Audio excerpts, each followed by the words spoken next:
Well, hello folks out there in YouTube land. Got a big show lined up for you. Let's get right on into it.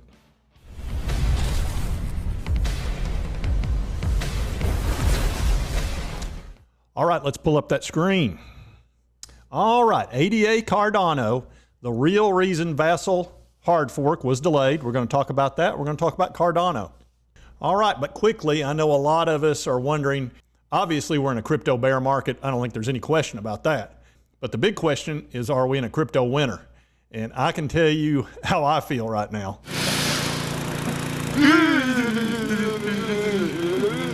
Exactly. It feels like crypto winter to me. But let's get into Cardano.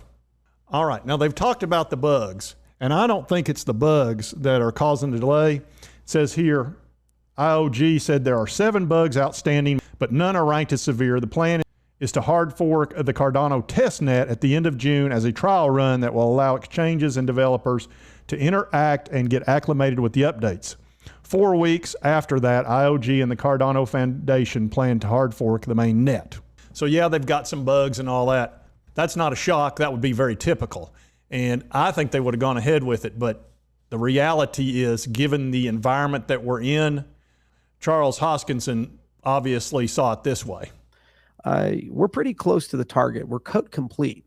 And what code complete effectively means is you probably could flip the switch and get away with it. And certain projects would do that. But what happened after the collapse of Terra Luna is that I gave a directive to a lot of the engineers to say we should probably measure 3 times and cut once, given the nature of things. And so additional tests were added in the Plutus suite, and additional work was done for QA above and beyond what we normally do for hard fork. So that was one dimension of the puzzle that made it more complicated. The other dimension of the puzzle was that after consensus, we did have an enormous amount of contact with dApp developers and other people, and there was a desire to be a bit more inclusive in the QA process and the testing process. So a lot of them said, hey, we need several weeks on testnet to be able to play around with these things. And at the end of the day, this is not a hard fork for the average Cardano user. The Vasil hard fork has always been a hard fork specifically for dApp developers. It speeds up the transaction rate with pipelining, and then all the SIPs are basically there to make Plutus smart contracts easier to write. If you're a developer, whether you're doing it on the main net or the test net, you should have the same development environment in that respect. So what's more meaningful to the community, frankly, is making sure that the test net runs Vasil, so that people who are building dApps on Cardano can deploy those dApps. And you'll notice something that's still on schedule for, it appears to be a June hard fork. So we don't anticipate that this July date is going to in any way impact the actual rollout of all the dApps that have been waiting for Vasil, because now they have a testing environment to do that. The foundation always requests at least 3 to 4 weeks of time for exchanges and other infrastructure. And one of the things that happened when we were looking at the infrastructure audit, the amount of community programs, the community projects that are plugging into Cardano are very significant. In fact, much, much more so than when Alonzo came out in September, which we did hit the date of. So it's a little disappointing at times that things sometimes take a little bit more time. But now we've gotten to a point where the project complexity and the amount of integrations and third-party things that have to work well and not break is pretty significant. And this is significant because we're doing network enhancements, consensus enhancements with pipelining. We're upgrading significant changes to the Plutus language, which is the first time we've ever done that with live dApps in circulation, and adding new cryptographic primitives, the SecP256K1, Plutus versioning, moving the D parameter. There's a lot of stuff here with this hard fork. It's the largest and most significant I think we've ever done. And it's one where the stakes have never really been higher in that respect. So obviously this came from the top and makes perfect sense. With what happened to Terra Luna and giving the crypto environment that we're in, had there been a problem with this Vasil hard fork being launched, and had there been a security problem and people maybe lost tokens or something like that, it would have been blown so far out of proportion, it would have blown your mind. It would have been an explosion. And right now, there's a lot of people on the outside looking in that would love to jump on Cardano and do that. And if you don't think that's the case, then you haven't been watching Cardano for the last year or two. I mean, there are plenty of detractors out there that would love to crash it. But I think Charles, being someone who has been in this for a very long time and understands, like he said, measure 3 times, cut once, this has not been a crypto that has been rushed. They have really taken their time, peer-reviewed, proof of stake, a huge Cardano community of millions of people. The Cardano Foundation, Amerigo, IOHK, which is now IOG. I mean, there are so many people involved, so many, and such a large community that this needed to be done very carefully, and 28 days doesn't mean crap. And they can test during that time, so that way they can go ahead and work through this. Plus, look at how many projects are wanting to come on to the Cardano network. Over 1,000 projects are building on Cardano, over 1,000. Now, realize this is not some shit coin that has been crushed during this crypto crash. This is one of the good ones, one of the really good ones, in my opinion.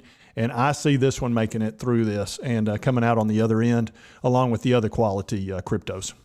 You know, when you look at cryptocurrencies in general, I've always viewed them like financial stem cells. They're kind of more fundamental than a particular category, like a currency or a commodity. And really, it depends on the markets they're traded on and the use and utility that they have. But at the end of the day, you have to ask yourself, what public policy considerations are you attempting to satisfy? Is it sanctions compliance? Is it consumer protection? Is it market stability? What we do as an industry is we're all about transparency. So it's kind of funny we're talking and debating about disclosure regimes. There's no other financial asset in the world that really is as transparent as a cryptocurrency. Every transaction from the very beginning for Bitcoin, for example, from January 3rd, 2009 is known. Every single one, the holdings of the founder are known because all of these things are publicly available to everybody. So it's more about, in my view, understandability and the tooling required to make this work on a global basis.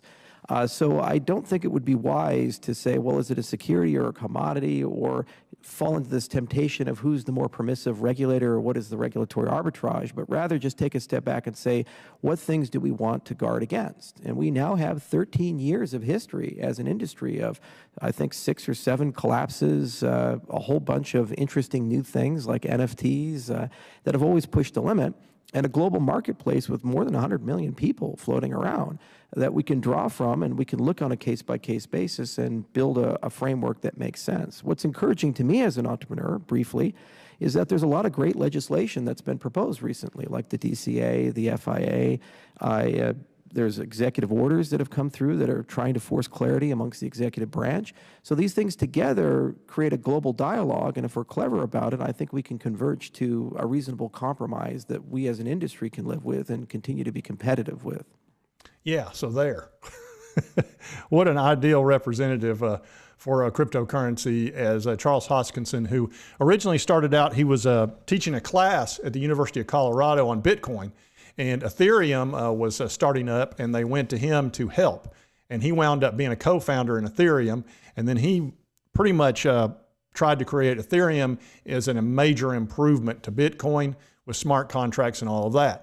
Well, then there were problems with Ethereum. So when he decided to do Cardano, and there was a disagreement between he and another founder. But when he went to a Cardano, he wanted to solve the problems of Ethereum and Bitcoin both. And so Cardano was born. And as we look at the chart of ADA, Cardano, it's sitting on support right now. It's a fairly new support that's it's touched already 6-7 times, and it's kind of hanging at that 47 cents. You can see it started this support May 11th and hasn't really moved off of it very much. And the next support below that would be 40 cents. And it has not, well, it touched down there as low as 40 cents at one time, but it didn't stay down there very long. That's why it's not showing on this chart. But I'm fairly comfortable adding. I have been adding Cardano, and I like to dollar cost average and realize I only put 10% of my portfolio in cryptocurrency. I put 10% in the OTC and 10 in the crypto. That way I don't stick my neck out too far, but I am exposed to crypto. And Cardano's my number one. I have more of it than any of them. And I feel good about it long term. But like I said, right now we're in a bad environment. There is no doubt, but this is a pretty darn good time to dollar cost average, and that's what I'm doing. You know, it's your money, you do as you please. But I'm comfortable adding here, and just like I said, I continue to dollar cost average because I believe at some point we'll come out of this and we'll get back into a bull market. and we'll come out of this bear winter market or whatever you want to call it. All right, folks, and that's ADA Cardano today. I did want to cover it. I've had a bunch of requests to cover it, and I've been keeping up with it as closely as I can, and I feel good about it long term. This is a quality cryptocurrency. This is not some shit coin by any stretch of the imagination. And if you like this content, be sure to hit that like button. Lets me know to continue to cover Cardano. And if you haven't subscribed, go ahead and hit that subscribe button. I'd certainly appreciate it. And I hope you did like the content. And we'll see you next time on Mr. Frugal Investor. You're still here? It's over. Go home.